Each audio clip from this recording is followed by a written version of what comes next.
Всем привет! Today I got up at 3 o'clock in the morning in order to record this video. After all, we are going to visit an interesting person in an absolutely fantastic place, the Moscow Sea. Did you know that there is such a thing as the Moscow Sea in Russia? How is this possible, you ask? Yes, it's true. This sea is unusual, it's fresh water, and not far from it lives the most usual Russian priest. And now, after 4 hours, we have finally arrived in the Russian outback called Ozerki. Before I introduce you to the hero of my video, I will first tell you a little about this place we are at. The village of Ozerki is located not only near the largest water reservoir in Russia, which is unofficially called the Moscow Sea, but it's also next to the longest river in Europe. The name of this giant river is the Volga. At the beginning of the 20th century, there was a large wooded and swampy area at the site of the settlement of Ozerki. There were many lakes here, which later became flooded and turned into swamps. From them came the name of the village Ozerki, which translated into English means lakes. More recently, in 2005, there was nothing in this village. No street lights or roads, and definitely no temples, of course. But soon, the hero of my video, Father Andrei, arrived at this once thriving place. At first, he preached to the locals in an old school and after a few years began building a wooden church.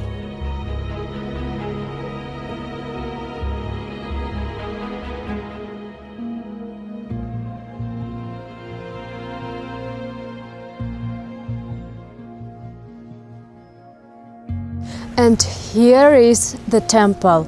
It was named after Saint Nicholas. Father Andrei is doing Sunday duties and said, "Let's go in." Господу помолимся.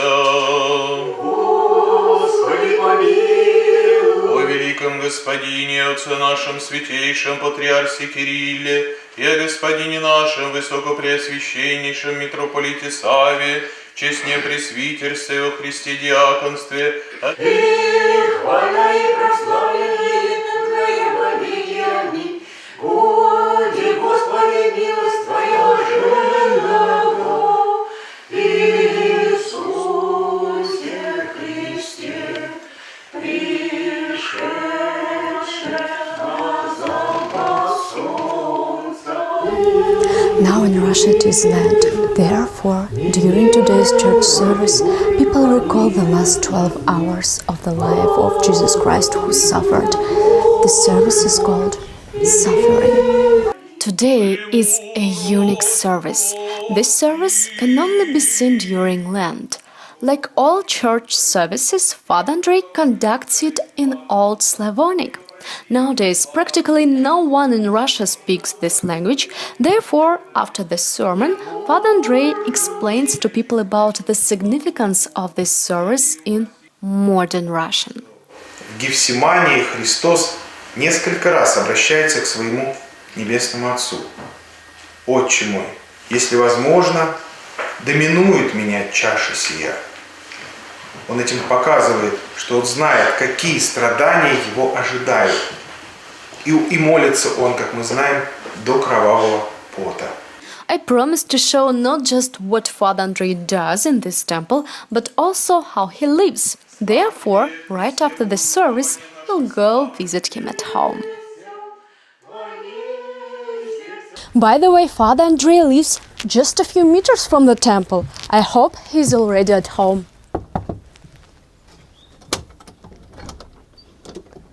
Отец Андрей, добрый день, благословите, пожалуйста. Благослови Господь свою рабу и днеси присно во веки. Милости просим. Спасибо.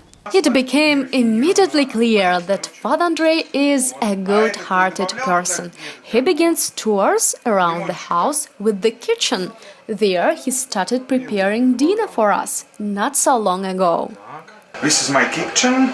Kitchen is very small, and this boiler gives the warmth to this house and to the temple. Okay. During the fast, you can't eat all food products. Forbidden foods include meat, fish, and milk products.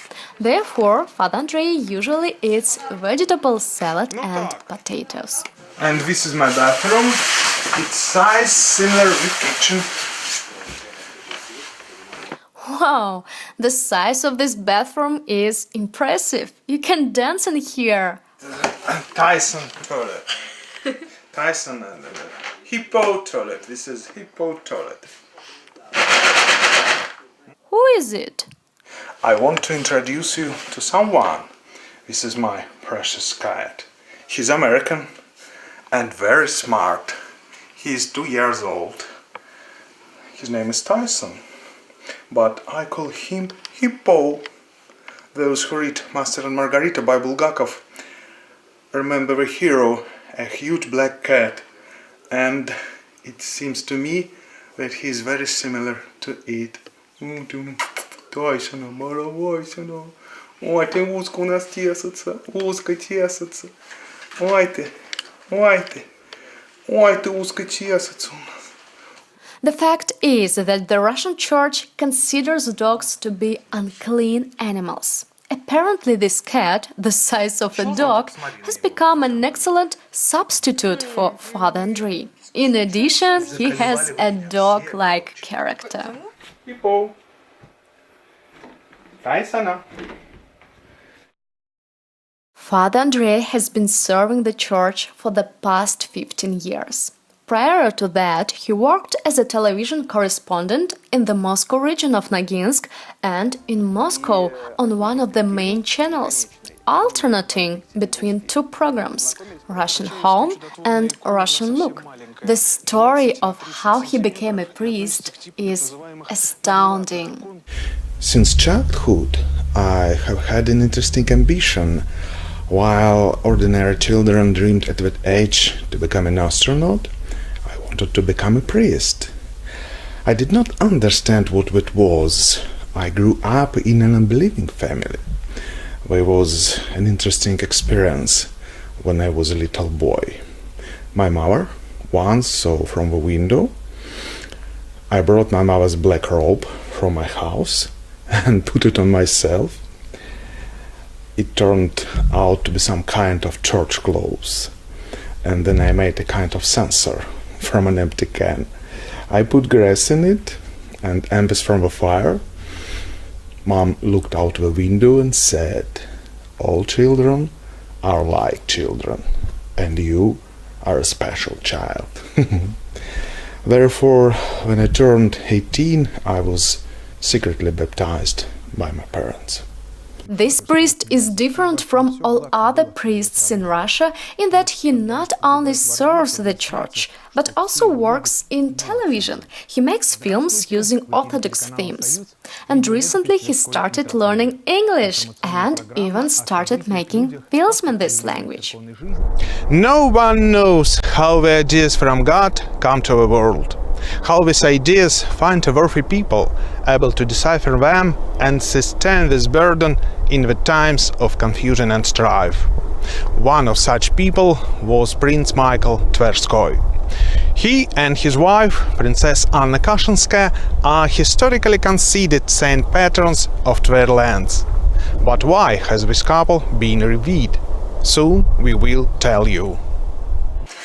Look at how many books there are. This is the workplace of the Father Andrei. Here he prepares for services, writes his books, Orthodox articles for magazines and movie scripts.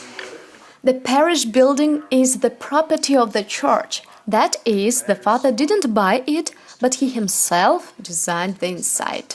Interesting fact.